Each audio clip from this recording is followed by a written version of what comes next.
오늘 제가 국감장에 들어올 때 보니까 여러 그 교육단체에서 이렇게 피켓을 들고 있더라고요. 근데 그 중에 뭐가 있었냐면, 현장은 지금 AI DT가 필요한 게 아니다. 교원 확보부터 해야 한다. 라고 하는 피켓이 몇 개가 있었어요. 지금 우리 학교 현장에 정말 필요한 것이 무엇인지 아주 진지하게 고민해 봐야 할, 우리에게는 정말 막중한 책임감이 있는, 이제 지위에 있는 것이죠. AI 교육이 아마 그 선생님들이 그렇게 얘기한 데는 직접의 스킨십도 되게 필요하고 무슨 디지털 기기도 너무너무 필요하죠. 물론 AI 혁명 시대를 살아가야 되긴 하니까. 그러나 이제 그 기계를 통해서 이제 그 AI DT를 통해서 교육부에서는 개별형 맞춤 교육이라는 걸 굉장히 중요한 슬로건으로 내걸었는데, 사실상 보면 문제풀이형이 되게 많거든요. 그러면 생각해 보십시오. 지금 우리가 미래의 교육이라는 것이 문제를 우리가 이제 받아서 학생들이 푸는 걸 잘 문제풀이형을 잘하는 그런 시대를 살아가야 될 때인 건지, 지금은 사실 그 챗 GPT도 있고 그래서 질문하는 능력이 더 중요하거든요. 질문을 하면 기계가 답을 해줍니다. 답을 제대로 얻기 위해서 질문을 섬세하게 꼼꼼하게 잘하는 능력이 지금 김용태 의원님이랑 같이 독서교육에서 얘기했던 그 생각하는 근력과 힘입니다. 그리고 인문학적 상상력이 너무너무 중요한 시기이죠. 그 한강 작가도 사실 인문학적 그 소양이 토대가 됐기 때문에 오늘과 같은 이런 쾌거를 이룬 거 아니겠습니까? 그 독서교육하고 AI DT하고의 어떻게 접목도 한번 고민해 보세요. 그게 정말 가능한 일이 될 것인지. 그것만이 아니라 사교육의 어떤 소스코드가 들어오게 되면은 공교육에서 그 지향해야 할 여러 가지 비교육적 요소들이 되게 많습니다. 틀리면은 막 틀렸다고 바로 이렇게 여러 사람 앞에서 공개를 해버리면 굉장히 자존감이 낮춰질 수가 있겠죠. 그리고 잘하면 막 더 많이 해. 1등을 올라가야 돼. 더 점점점 잘하고 있다. 이렇게 하면 경쟁심에 애들이 굉장히 이렇게 사로잡히게 될 것들도 되게 많을 겁니다. 그 대시보드 아까 얘기도 나왔는데, 이게 이제 대시보드라는 게 여러분 잘 모르실지 모르겠는데, 애들이 어느 정도 하고 있는지를 교사가 보고 있는 이 컴퓨터 화면인 거예요. 그럼 직접 애들한테 가서 교육을 할 수 있을 상황을 오히려 거기에 매이게 되는 경우도 되게 많습니다. 그러나 이제 어쨌든 국가가 이렇게 시행하는 것이고, 제가 지금 여러 가지 역기능적인 요소를 말할 것 같으면 끝이 없습니다. 굉장히 그 디지털 리트러시도 되게 떨어져 이게 되는 것도 많고요. 그런데 어쨌든 순기능도 없는 건 아니겠지만 우리는 그 보수적으로 굉장히 이런 부분을 하나하나 체크해 봐야 될 자리에 있다고 생각을 하고요. 자, 아시겠지만 그 교육부가 2025년부터 도입되는 AI DT를 18책이에요. 그죠? 그 검정 절차를 진행하고 있는데 11월 29일에 최종 합격 공고가 예정되어 있습니다. 그런데 그 12월에나 이 가격이 확정되거든요. 근데 여러분, 시도교육청에서는 예산안 제출 시한이 언제까지입니까? 11월까지예요. 그러면 AI 디지털 교과서 구독료를 비롯한 관련 사업 예산을 언제 편성해야 되는데, 예산 확보에 차질이 빚을 것이 너무너무 눈에 뻔히 보입니다. 자, 지금 PPT 한번 보여주시죠. 보시면 AI 도입에 대해서 천문학적 예산이 들어갑니다. 이게 국회 입법조사처가 어제 발표한 자료예요. 굉장히 따끈따끈한 자료인데, 사실상 교육부에서는 이렇게 추정 가격은 물론 재정 소요 추계를 아직은 밝힌 적이 없었어요. 근데 입법조사처에서 꼼꼼하게 밝혀주셨더라고요. 여기 표를 보시면 빨간 거 보십시오. 거기 보시면 최대 가격이 6조 6천억 원이고요. 4년간입니다. 최소로 산정을 한다 하더라도 1조 9천억 원입니다. 이게 4년간의 이제 최소라 하더라도 그렇다는 것이에요. 그러니까 지금 업계에서는 그 사용 구독료를 8,000원 정도로 얘기를 하고, 교육부에서는 제가 5,000원이라고 한다고 여기 책에는 이 자료에는 있던데, 최대와 최소가 그렇게 나눠지는 것이겠죠. 제가 이것을 그 4개의 시도교육청의 그 학생 수로 나눠 보니까 다음과 같은 또 추계가 나옵니다. 충남교육청은요 2,991억, 충북교육청은 2,090억, 대전 그렇고 이제 세종도 792억 정도가 나옵니다. 이제 이것이 그 교육부와 교육청에서 드라이브를 걸게 되면 이 소요 액수가 굉장히 기하급수적으로 늘어날 것은 너무나 뻔합니다. 그죠? 근데 지금까지 이 전에도 지금 AI DT에 대한 얘기를 많이 하셨는데, 저는 예산과 관련해서 콕 꼬집어서 그거에 대한 질문만 여러분께 드리고 싶은데요. 이 월 구독료에 대해서, 이 예산안이 들어간 것에 대해서 어떻게 감당이 가능하신 건지 말씀해 주십시오. 여기 세종에서부터 짧게 얘기해 주세요. 우선 내년 것은 예산 저희 세웠지만 이거 국가에서 책임져 주지 않으면 못 합니다. 그러면 이제까지 저기 교육부 장관하고 이런 걸 진지하게 머리를 맞대고 한번 고민하시면서 목소리를 내신 적이 있나요? 시도교육감 협의회에서는 많은 교육감님들이 이거에 대한 우려를 표명했고 거기에 오신 교육부 당국자를 통해서 끝없이 전달하고 있습니다. 자, 다른 교육감님 제가 시간 관계상 그냥 스킵하도록 하겠습니다. 여러분, 저기 너무너무 지금 중요한 시기예요. 그 교육이 어떻게 어떤 방향으로 갈지에 대한 굉장히 중요한 자리에 있으신데 정말 시도의 그 아이들의 생각을 하시면서 이 중요한 정책에 대한 분명한 목소리를 내시고 같이 타협하시기를 바랍니다. 자, 다음 주제로 넘어가도록 하겠습니다. 시간이 얼마 안 남은 것 같은데요. 자, 설동호 교육감님께 질의하도록 하겠습니다. 자, 특수교육 대상자 통학거리에 대한 것인데요. 얼마나 특수교육 대상자가 늘었습니까? 예, 그 상당할 정도로 현재 증가 추세에 있습니다. 정확하게 알고 계시나요? 정확한 건 한번 얼마나 늘었는지 체크하겠습니다. 모르시겠죠?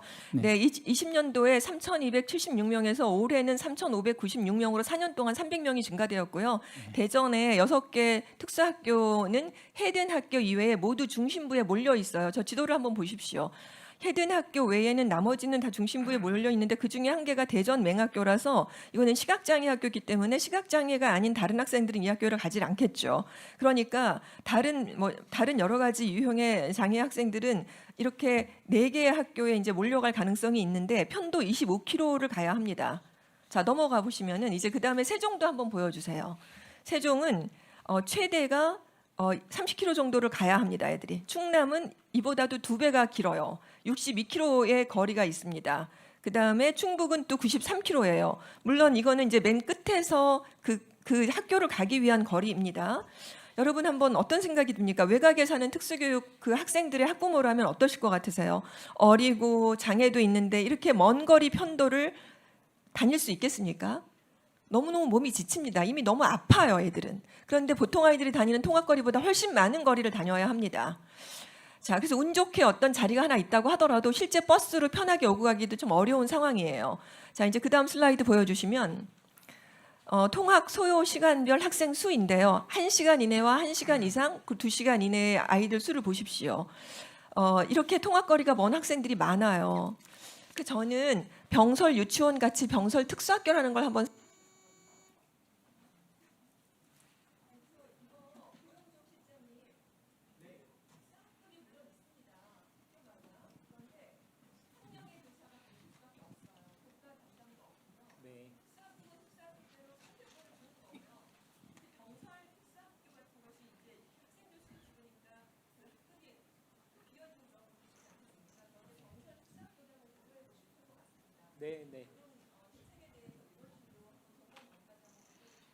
네, 알겠습니다. 네, 우리 고영종 실장님, 저한테도 관련된 대책과 대안을 자료를 좀 제출해 주십시오.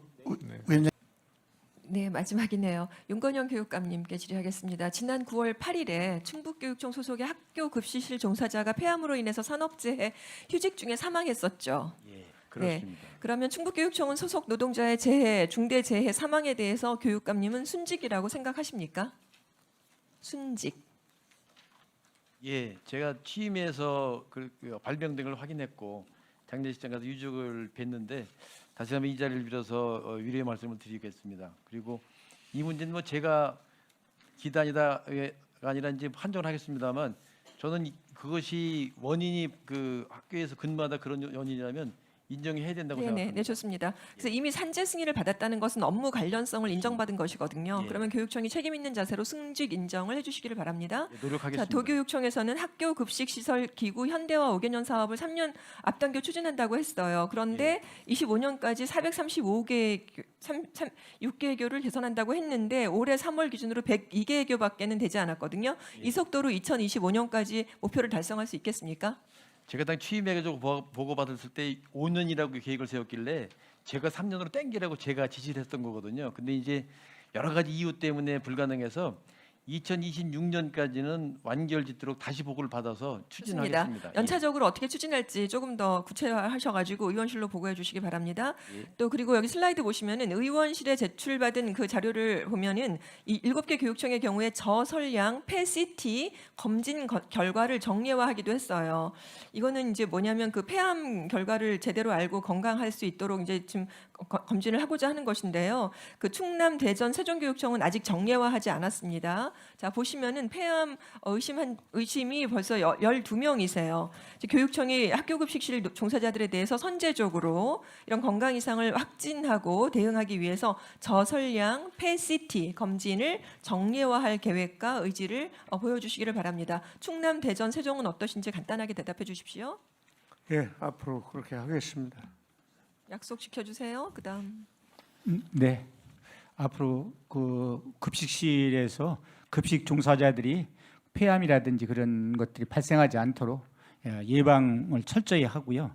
그다음에 뭐 급식실 환경 개선이라든지 급식 종사자 근무 여건 개선 이런 모든 것들의 구체적인 안을 강구해서 이렇게 실현토록 하겠습니다. 네, 세종은 23년부터 전체 급식 종사자 대상으로 1차, 2차 검진을 지원하고 또 더 필요한 것이 없나 근로조직과 끝없이 긴밀하게 소통하면서 하고 있습니다. 혹시 좋습니다. 더 부족한 게 없는지 챙겨보겠습니다. 좋습니다. 그래서 어떻게 환기 설비를 개선하고 노동 환경을 개선할 것인지 연차적 계획을 세워서 의원실에 보고해 주세요. 자, 네. 다음 주제로 넘어갑니다. 장애인 교원에 관한 얘기인데요.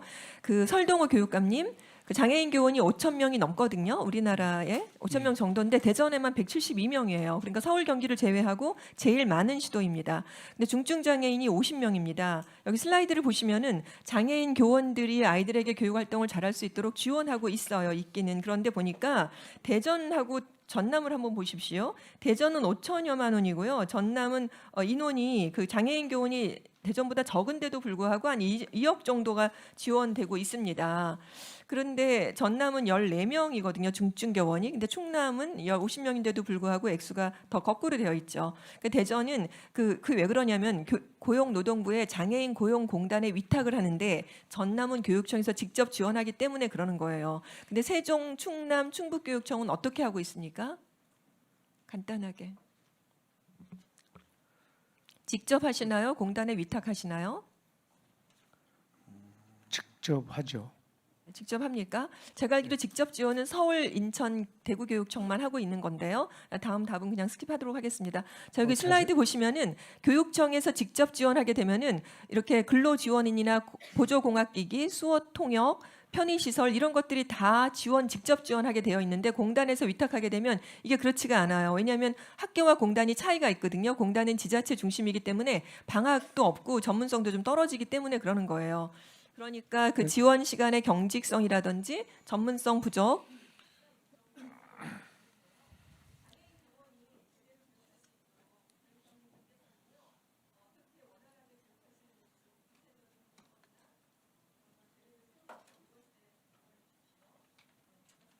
네, 강경수 의원님 수고하셨습니다.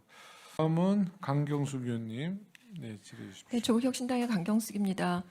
저 이게 바로 이전 시간에 병원회를 한번 다 둘러보지 않았습니까? 학생들이 비를 맞으면서 정말 엄청 울먹이면서 절규하는 장면을 보고 정말 저도 교육계에 있는 사람으로서 너무너무 참담했는데요. 총장님, 학생들이 사실 원하는 거는요 학습권 보장이에요. 보니까 무슨 우리가 아는 것처럼 의료계가 무슨 기득권을 챙기기 위해서 자기네들만의 어떤 의사가 돼야 되는데 다른 인원이 늘어서 뭐 거기에서 분개하고 그러는 것이 아니거든요. 총장님, 그 학생들하고 많이 어떻게 소통을 해보셨습니까? 하려고 노력하지만 학생회 대표하고는 뭐 서너 번, 5번 정도 한 것 같지만 이제 많은 학생들은 제가 직접 만나지는 못하고 있습니다. 총장님, 하려고 시도해봤지만 그러셨습니까? 진심으로 그러셨습니까? 총장님, 학생들이 왜 그러는지에 대한 정말 공감을 해보셨습니까? 비대위 교수님들하고 소통해보셨어요? 네. 얼마나 했습니까?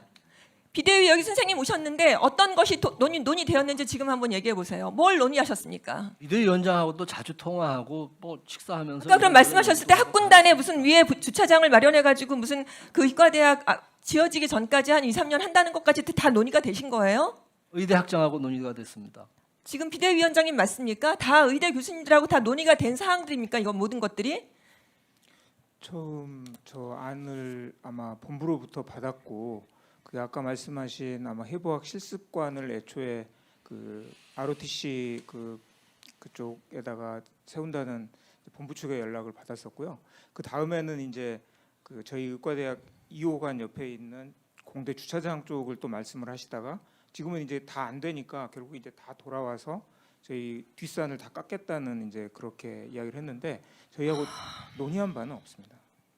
제가 보기에는 저희가 의과대학 그 학장님이나 부학장님 이런 대표들하고 논의한 사항들이 그 의과대학 안에서 전달이 좀 잘 안 되는 것이지 저희가 그걸 숨기거나 뭐 거짓말을 그렇게 하거나 한가하지 하는 않으세요, 총장님. 학생들 한번 만나보세요. 그렇게 네, 한가하지 만나겠습니다. 않습니다. 총장님 지금 뭐라 그러셨는지 아셔요? 그 전에 4월 달인가 인터뷰하는 거 보니까 의료 교육의 질이 떨어지지 않게 준비할 자신이 있다. 지금 자신 있으십니까? 네. 지금 애들이 캠퍼스가 너무 넓어서요.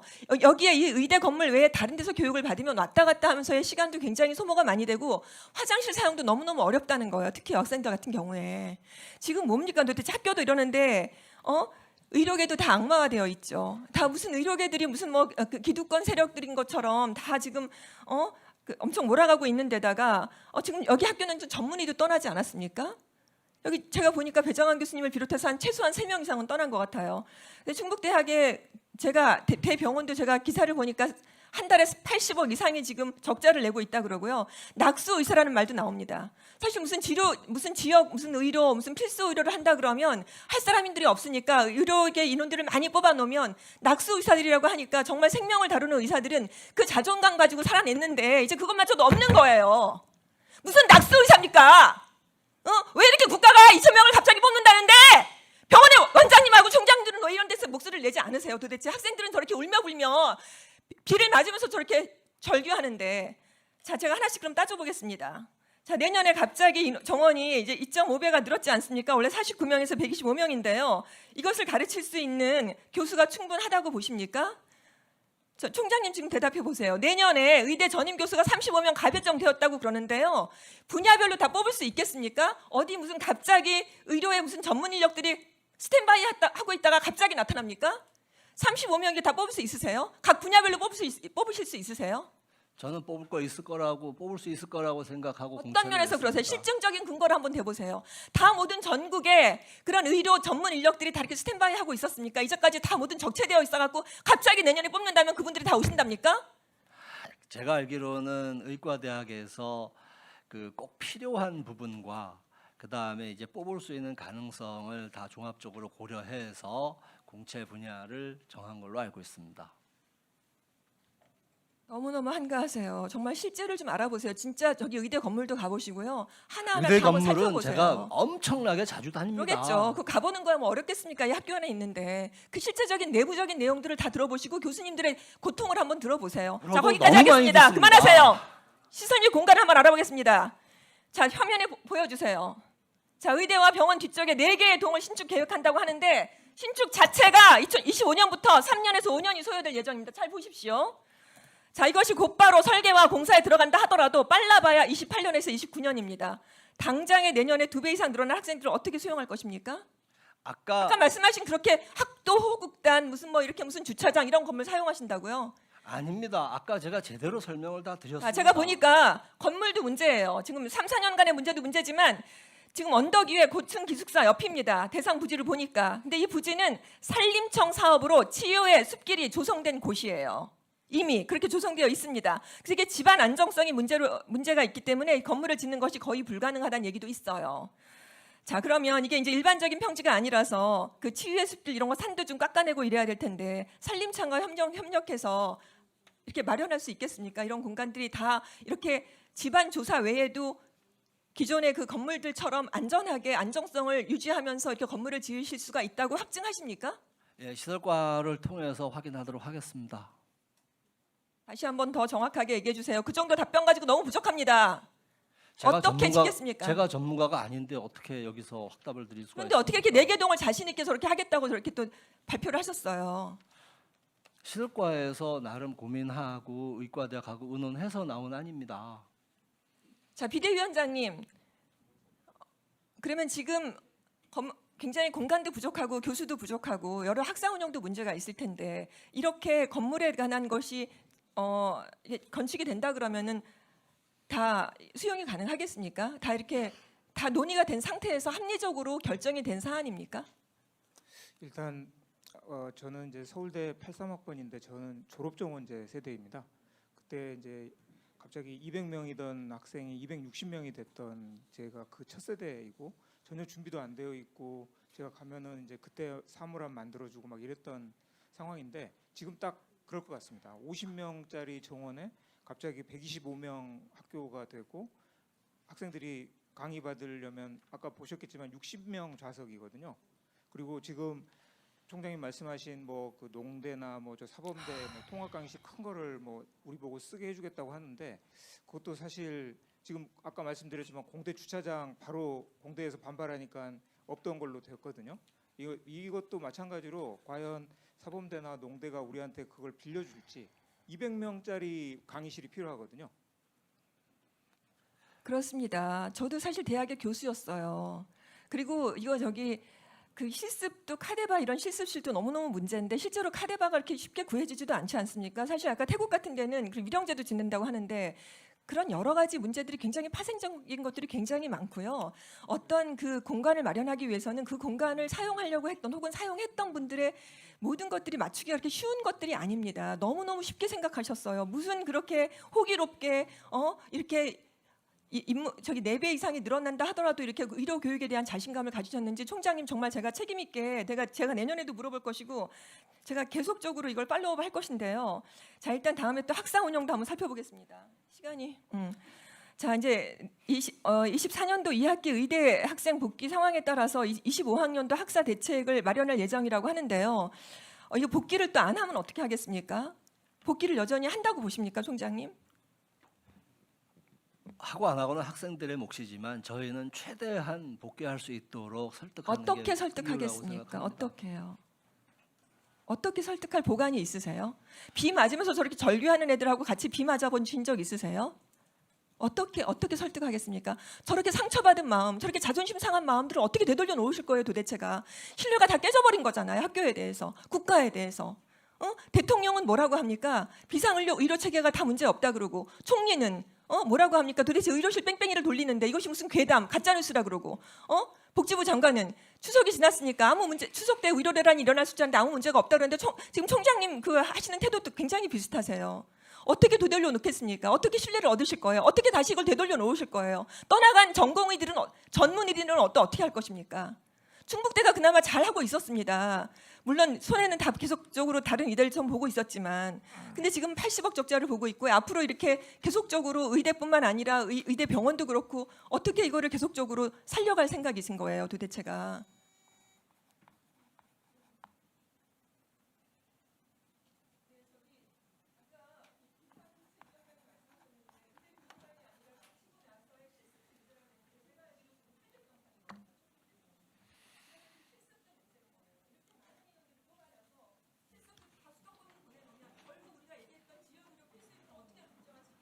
제가 답변 드립니까?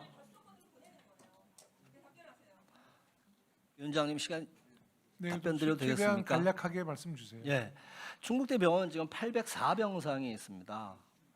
그리고 충북대 병원에서는 지금까지 계속해서 그 병상을 늘리려고 노력을 했고 최근에 지금 안병원에 140병상을 이미 만들어 놨습니다. 그런데 이 140병을 우리가 이제 복지부로부터 다 승인을 못 받아가지고 아마 제가 기억하기로는 14병상인가만 그 승인을 받고 나머지 126병상을 지금 기존에 있던 거를 폐기해야 되는 형편입니다. 이게 이번에 이제 이런 일을 겪으면서 요 그 140병상이 오롯이 새로운 병상으로 저희 충북대 병원이 활용할 수 있도록 의원님들께서 도와주시면 도움이 되겠고요. 또 하나는 이미 충북도지사하고 청주의료원이 500병상이 넘짓 되는데요. 여기를 그 우리의 수련병원으로 같이 이제 쓸 수 있도록 그 적극 협력하고 도와주신다고 이제 약속까지 하셨거든요. 그러면 저희가 대략 그 병상 수가 1,500병상이 넘어가거든요. 알겠습니다. 그 강경숙 의원님 질의해 주십시오. 네, 충남대학교 병원 조강희 원장님, 충북대학교 그 김원석 원장님께 질의하겠습니다. 시간 관계상 제 이야기가 다 끝난 다음에 각각 발언 기회를 드리겠습니다. 자, 의정 갈등이 길어지면서 지금 의료 시스템이 이제 뿌리째 흔들린다고 생각하는 분들이 아주 많습니다. 충분한 협의 없이 이제 이루어진 그런 후유증이라고 보여지는데요. 근데 숨어 있는 의정 갈등이 하나가 더 있습니다. 그 국립대학교 병원의 소관을 교육부에서 복지부로 바꾸는 것이에요. 근데 서울대에서는 의대 교수 대다수가 반대하고 있습니다. 자, 슬라이드를 보시면 94년 3월에는 그 서울의대 그 교수협의회 내부 설문에서 95% 교수들이 반대했고요. 6월에는 97% 교수들이 반대했습니다. 그 반대 이유로는 그 복지부에 대한 우려나 그 위상 저하이기 때문이에요. 여기 신뢰도 많이 떨어졌고요. 복지부에 대한. 그래서 우리 의원실에서 그 국립대학병원에 동일하게 의견 조회를 했는데요. 병원장님들이 발언하실 때 화면으로 그 제출한 자료 내용을 보여드리겠는데 먼저 충남대학교 조강희 의원님 의견을 좀 말씀해 주십시오. 보건복지부로 이관하는 내용에 대해서 말씀하시는 거죠? 네. 사실은 이제 작년 10월, 11월 달 이 자리에서 국가 필수 의료 전략회의가 대통령 주재하에 있었습니다. 그때 이제 4대 패키지 등 하면서 대통령께서 이제 복지부로 이관에 대해서 말씀을 하셨고 그 이후에 이제 복지부하고 교육부하고 계속 논의하고 있는 걸로 알고 있습니다. 저희 이제 거점 국립대학교 병원은 그 역할을 이제 최종 종결하는 정도로 저희가 지역에서 진료를 제공해 줘야 되기 때문에 즉 완결적 필수 의료를 제공해 줘야 되기 때문에 저희가 가능하면은 저희 자체 자금과 정부 지원을 받아서 하려고 하고 있습니다. 현재 만약에 이제 복지부로 가게 되면은 충분하게 그런 쪽으로 지원이 될 것 같아서 저희들은 그 거점 의료기관에서 역할을 충분히 하는데 도움이 될 거라고 생각합니다. 그럼 가령 난치병 같이 이렇게 그 기초 그 연구가 필요한 분야는 어떻게 할까요? 그런 기초 연구가 네, 돼야 또 임상으로도 활용될 텐데요. 맞습니다. 그래도 의료적인 진료적인 면은 그런 면이 있고요. 그 외에 이제 저희는 국립대학교 병원으로서 학생 교육과 연구도 같이 해야 되고. 네, 알겠습니다. 네, 네. 사실은 이제 정부의 그 결정된 정책 방향에 따르겠다는데 이 일은요 최종적으로 소관부처 변경하는 거는 정부가 아니라 국회입니다. 예. 법을 통해서 하는 것인데 잘못 답변을 주신 거예요. 자, 그 다음에 그 김원석 원장님 말씀해 주시겠어요? 예. 저희는 제가 찾아보니까 의정 사태 이전에 교수회에서 뭐 찬반 투표를 한 것 같고 정확한 자료는 받지는 못했지만 제 기억에는 뭐 복지부로 가는 게 찬성 쪽으로 나왔던 것 같고 제가 최근에 받은 자료 보니까 충북대 교수회에서 2024년 6월 3일 날 설문한 경우에는 거꾸로 76.7%가 반대로 나왔습니다. 그래서 왜 이런가 보니까 국립대병원 설치 그 목적에 보면 국립대병원은 교육과 연구 그다음에 진료 꼭 이게 꼭 뭐 제일 앞에 나오는 게 뭐 1번이고 2번 이런 뜻을 떠나서 교육 연구를 상당히 중시하는 의사 전문의 분들이 사명감을 가지고 대학병원으로 와서 상대적으로 적은 연봉에 이렇게 교육과 연구를 하지 않았었나. 그런데 이제 이런 의정 사태가 벌어지니까 이제 교수님들 생각과 시각이 달라졌지 않을까. 제가 그냥 나름대로 생각을 했고, 그래서 이제 여러 교수님들 의견을 물어보고 또 지난번에 국립대병원장 협의가 있었고 거기서도 있지만 이 사태를 보호목적으로 이관되는 거를 우리가 이래라 저래라 할 수는 없고 만약에 이관된다면 이 국립대병원 설립 목적인 교육 연구 쪽에 축소에 대한 우려가 있는 거를 충분히 주지하시고 여기에 대한 다각적이고 신중한 접근과 구체적인 논의가 좀 요구된다고 말씀드리고 네, 싶습니다. 고맙습니다. 복지부로 이관한다고 했을 때도요, 그 지원에 대한 청사진이 아직 나와 있는 게 아닙니다. 아마 지원금 때문에 그렇게 생각하시는 분들도 있겠지만, 그 이제까지 교육과 연구에 애써주셨던 교수님들의 그 뜻은 좀 살려갔으면 좋겠다는 생각이 있고요.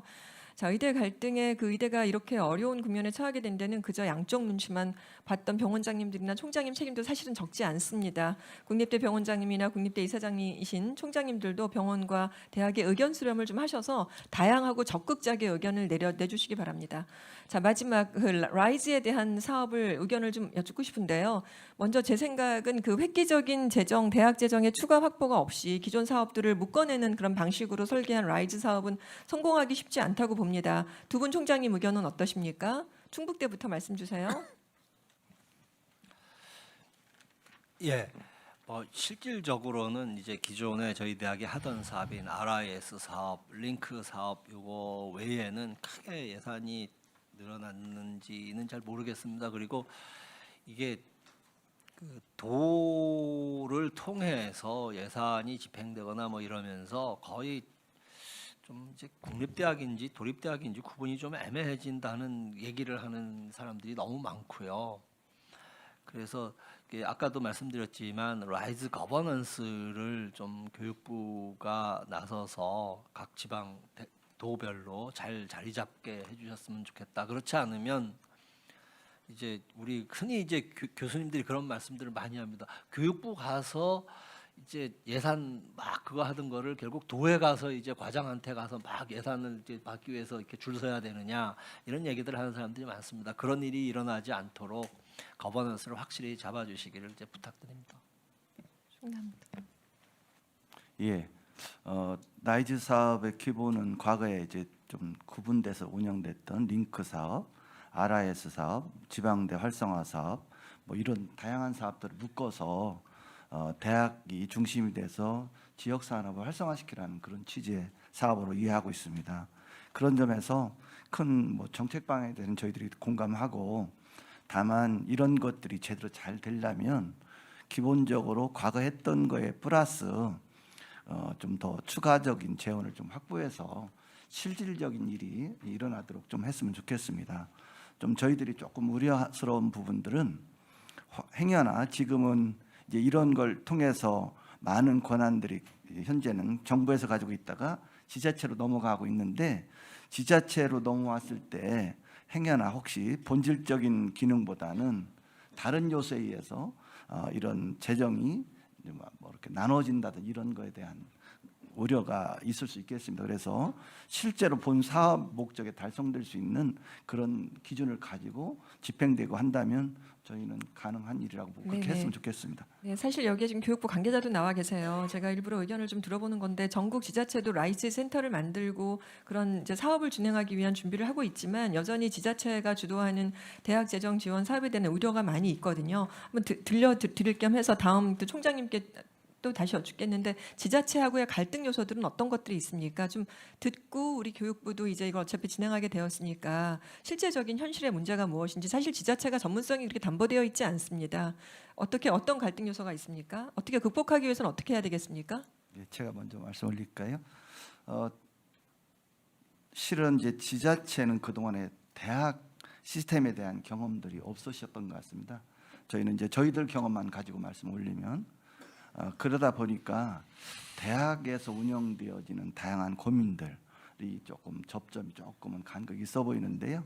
저희 대학은 특별히 그런 점에서 저희 대전으로 좀 한정해서 말씀 올리면, 대전의 지역 혁신관이라 해서 공무원들을 저희 대학에 파견해 오셔서 같이 운영해 본 경험도 있고, 또 저희가 지역에 시청으로 공무원 파견 보내서 같이 공감대를 형성하는 노력을 좀 일부 했었습니다. 그럼에도 불구하고 여전히 간극이 있어 보이고, 그래서 이 생각은 지자체뿐만 아니라 지자체 관련된 다양한 연구 기능들이 있는데, TP라든지 무슨 연구원 이런 데 뭐 같이 합쳐서 정말로 이 라이즈 사업을 통해서 우리 지자체가 지향해야 하는 그림을 먼저 설계하고 그거에 맞는 그림들이 수행될 수 있도록 했으면 좋겠는데, 그런 라이즈 사업에 대한 본질적인 큰 그림에 대한 합의들이 굉장히 조금 장벽이 있어 보입니다. 그거는 이제 왜냐하면 대학으로 돌아와 보면 대학에 가지고 있는 고유한 기능들을 강조하고 싶은 부분이 있을 것이고, 또 지자체는 지자체 나름대로 추구하고자 하는 그런 영역들이 있어서, 저희는 현재 저희 고민들은 대전은 ABCD라고 해서 여러 가지 시장님께서 6대 산업 전략들을 좀 강조하고 계세요. 그래서 가능한 그런 사업들을 우리 학교 대학 체제에서 녹여서 같이 보조를 맞춰보고자 하는 노력은 진행 중에 있습니다. 고맙습니다. 총장님, 고 총장님. 예, 저도 뭐 그 충남대 총장님하고 별 그 큰 차이는 없습니다. 저희도 그 지자체가 대학을 지금까지 경험하지 별로 못했었는데 갑자기 대학하고 굉장히 깊숙하게 이제 그 손을 잡게 되면서 그나마 이제 대전의 경우는 파견관이 학교로 와서 같이 하는데 저희는 이제 그런 것도 없거든요. 또 없으니까 조금은 도에서 너무 많이 주도한다라는 느낌을 저희는 좀 갖고 있습니다. 네, 그런 점이 있습니다. 여기 관계자 나와 계시니까 잘 숙고하시기를 바라고요. 지방대학의 현실은 사실 말 그대로 그 정부 정책의 전면적인 전환 없이는 생존 자체가 어려운 것들이 많이 있습니다. 굉장히